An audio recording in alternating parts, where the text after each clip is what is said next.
கிறிஸ்துவுக்குள் அன்பானவர்களே, ஆண்டவரும் இரட்சகருமான இயேசு கிறிஸ்துவின் இணையற்ற நாமத்தினாலே உங்கள் யாவரையும் அன்போடு வாழ்த்துகிறேன்.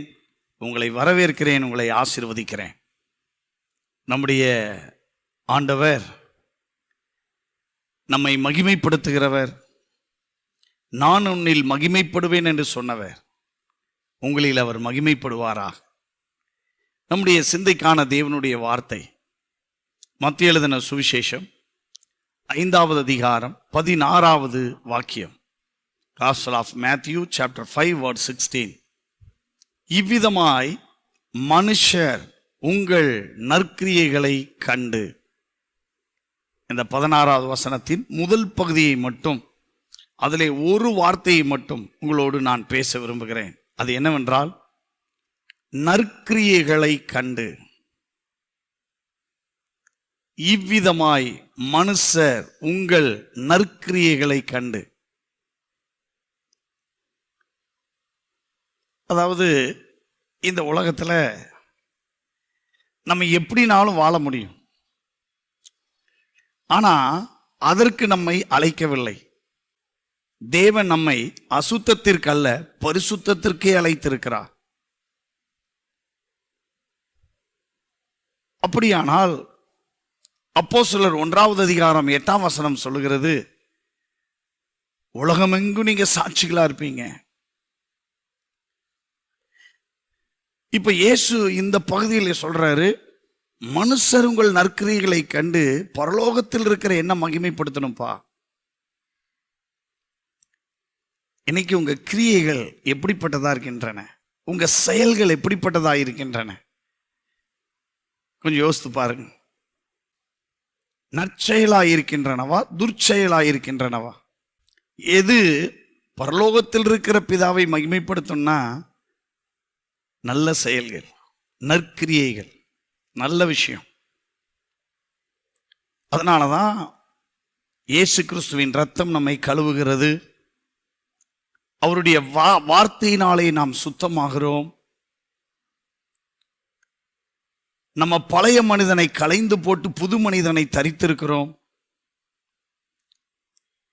அச்சாரங்களாய், கிறிஸ்துவின் அச்சாரங்களாய் இருக்கிறோம், அடையாளங்களாய் இருக்கிறோம் என்றெல்லாம் நம்மை பற்றி, சபையை பற்றி பைபிள் பல வர்ணனை சொல்லுது. நீங்க கொஞ்சம் யோசித்து பாருங்க. இன்னைக்கு நிறைய பேர் கிறிஸ்தவனா வாழ்றாங்க, ஆனா கிறிஸ்துவை உடையவனா வாழ்றதில்லை. அதுதான் பிரச்சனை. வாழ்க்கையில கிறிஸ்துவை காட்டுறதில்லை, ஆனா பேர் லெவல்ல ஒரு கிறிஸ்தவன். அதுக்குதான் இயேசுங்க சொல்றாரு, இவ்விதமாய் மனுஷர் உங்கள் நற்கிரியைகளை கண்டு. இன்னைக்கு இந்த உங்களை சுத்தி, உங்க கிராமத்துல, நீங்க வசிக்கிற இடத்துல, நீங்க வேலை செய்யற இடத்துல ஆண்டவர் அறியாத மக்கள் உங்கள் நற்கிரியைகளை கண்டு ஆண்டவரை மகிமைப்படுத்துறாங்களா? யோசித்து பாருங்க. உங்களுடைய நற்செயல்களை கண்டு பலர் ஆண்டவரை உயர்த்துறாங்களா? கொஞ்சம் ஆராய்ந்து பாருங்க. அப்படிப்பட்ட ஒரு வாழ்க்கை வாழ கர்த்தர் நம்மை அன்போடு அழைக்கிறார். அப்படிப்பட்ட ஒரு வாழ்க்கை வாழ்வதற்கு தான் உங்களையும் என்னையும் ஆண்டவர் அழைத்திருக்கிறார்.